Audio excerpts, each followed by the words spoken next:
Le territoire métropolitain possède encore de nombreux trésors archéologiques. Des fouilles préventives ont lieu depuis début mars sur la place Renaudel de Bordeaux. Une quarantaine de sarcophages ont déjà été découverts.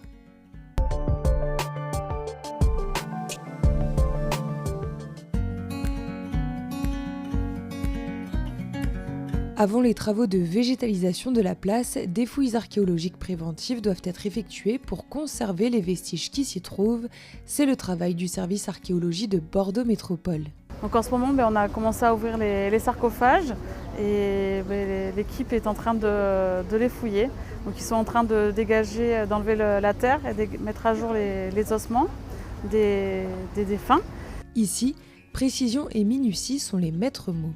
Alors je suis en train de prélever le squelette d'un jeune enfant. Pour ça, donc je prélève par partie anatomique de manière assez organisée pour avoir plus d'informations sur comment cet individu a été inhumé.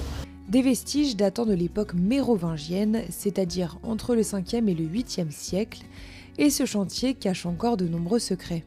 Donc c'est vraiment une mine de renseignements considérable. On est au tout début, on ne sait même pas ce que l'on va découvrir dessous. Peut-être qu'on aura ces vestiges de l'époque romaine, on n'en sait rien.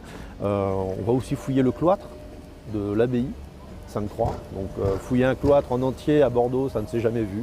L'objectif est d'en apprendre davantage sur les méthodes funéraires de l'époque.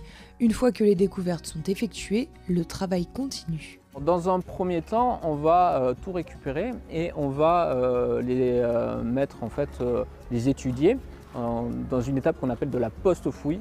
Et une fois que cette post-fouille est terminée, on va rendre un rapport et en même temps que l'on rend le rapport à la DRAC, on va rendre les collections, donc on va mettre tous les vestiges qui vont être entreposés dans des dépôts archéologiques. Tous les mercredis du mois d'avril, des visites gratuites sont ouvertes au public. Il suffit de réserver sur le site de Bordeaux Métropole.